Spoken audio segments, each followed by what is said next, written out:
देखिए, आपको जानकारी है कि ग्वालियर हाईकोर्ट परिसर में बाबा साहब की स्टैच्यू लगने का जो मामला है वो काफ़ी दिन से सरकार के ढीले रवैये के कारण और कुछ मनुवादियों के विरोध के कारण लटका पड़ा है।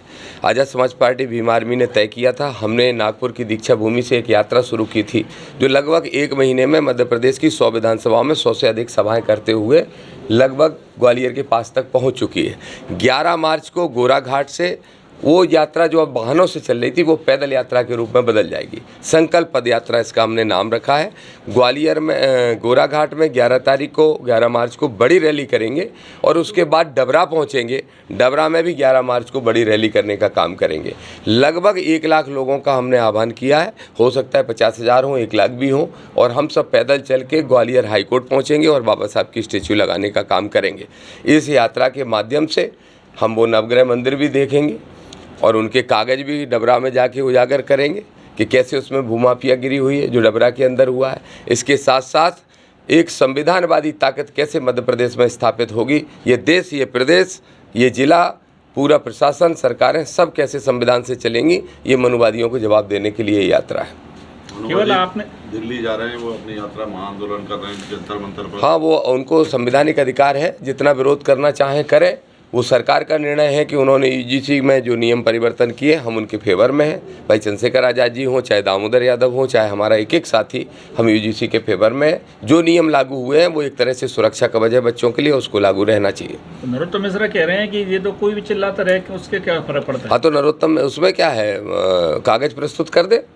नरोत्तम मिश्रा ने कहा कि हमने तो ज़मीन खरीदी है, कुछ कांग्रेसियों ने भी खरीदी है। अरे जिनने भी खरीदी वो कागज़ प्रस्तुत कर दें। हम तो कागज़ प्रस्तुत कर रहे हैं ना, बिना आधार के तो कोई झूठा आरोप तो लगा नहीं रहे। मैं वो डॉक्यूमेंट प्रस्तुत कर रहा हूँ। मैं तो ये भी कह रहा हूँ कि अगर 2 लोग थे उसमें, लीज धारक में एक और भाई है जो कंप्लेंट कर रहा है, वो कंप्लेंट की कॉपी भी आप सबको उपलब्ध करा रहा हूँ मैं।